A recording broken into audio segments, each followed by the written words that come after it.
Bab 1257. Apa bisa disebut anak muda jika tidak arogan? Lebih dari 200 lantai dengan cepat dihancurkan oleh Nathan dan Raja Seon Utara. Setiap lantai penuh dengar suara ratapan orang.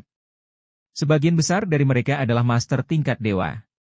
Tidak bisa menghentikan Nathan sama sekali. Hampir berjumlah seluruh penopang dari bela diri Leste.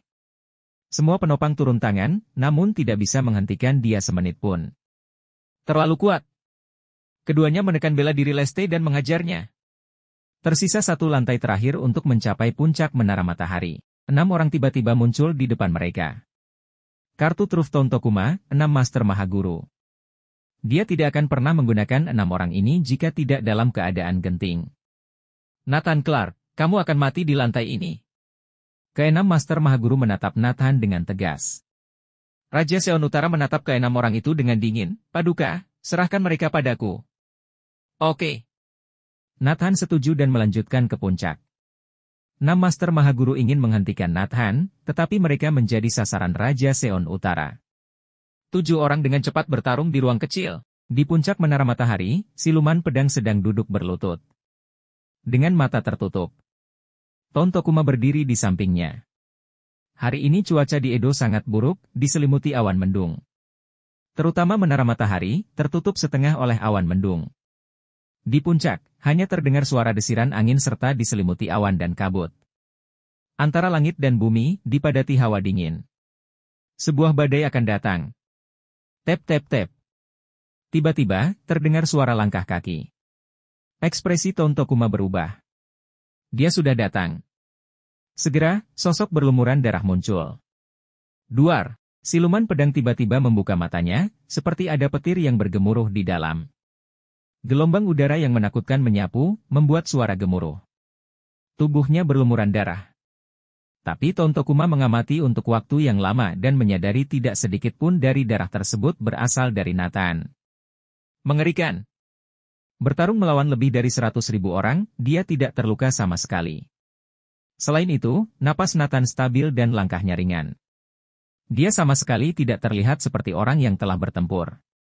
Tontokuma ketakutan melihatnya, tapi siluman pedang tersenyum. Jika Nathan memang kuat, dia akan lebih tertarik.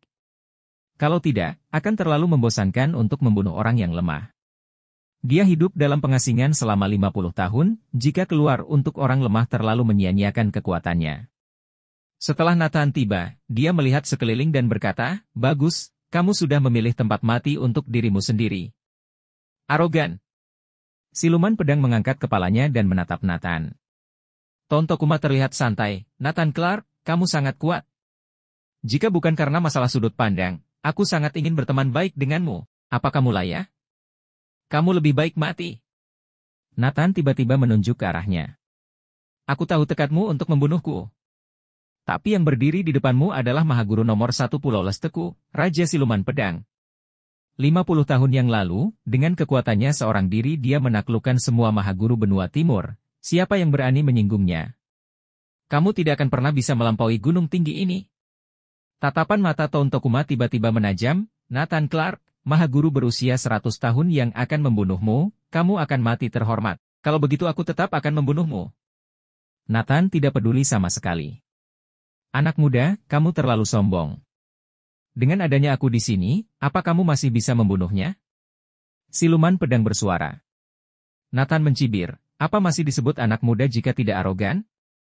Oke. 5 tahun lalu, kamu membawakan Pulau Leste pukulan yang menyakitkan, membuat bela diri Leste mundur 50 tahun, menjadi mimpi buruk kami, juga menyebabkan penghinaan terbesar pada kami.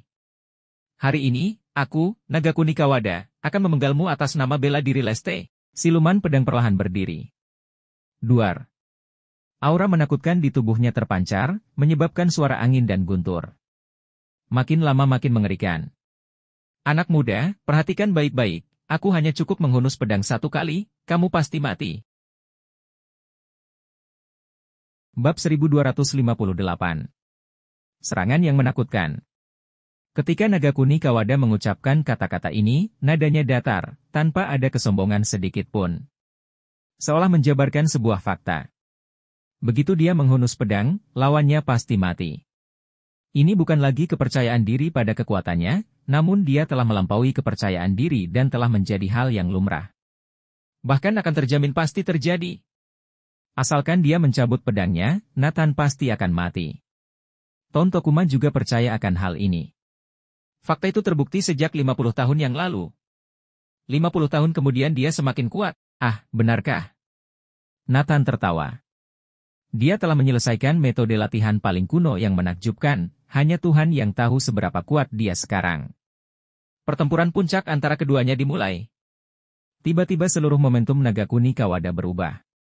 Seorang lelaki tua renta berambut putih, dari matanya memancarkan sinar tajam. Energinya melonjak seperti laut dan terus menerjang.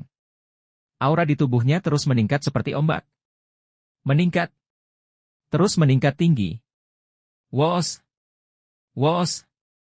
Di puncak menara matahari, angin kencang terus berhembus, seperti badai hujan. Tempat ini memang sangat tinggi, jadi arus angin lebih kencang, dan tidak berhenti berhembus. Kini, momentum naga kuni Kawada semakin mengerikan. Duar. Semangat dalam dirinya bergolak dan menyatu dengan arus angin di sekitarnya. Bahkan mengeluarkan suara guntur menderu. Seperti petir-petir yang meledak.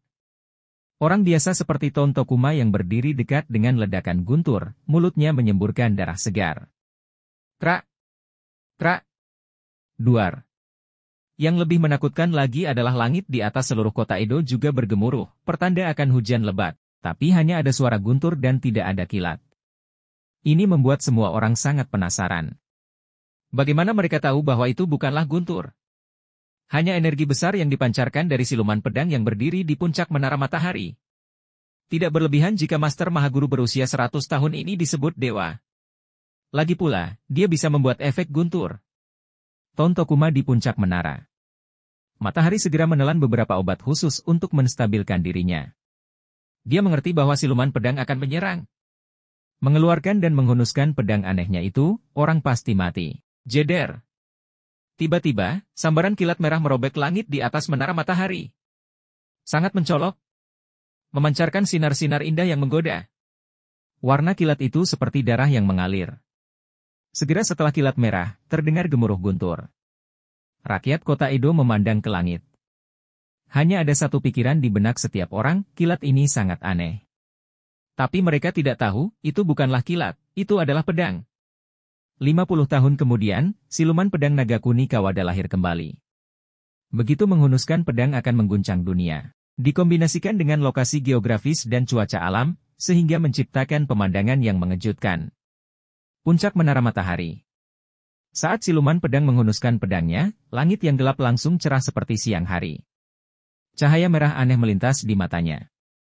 Membuat Ton Tokuma tanpa sadar menutupi matanya dengan tangan. Ton Tokuma terkesima. Dia akan menjadi orang pertama yang benar-benar melihat kemampuan siluman pedang itu.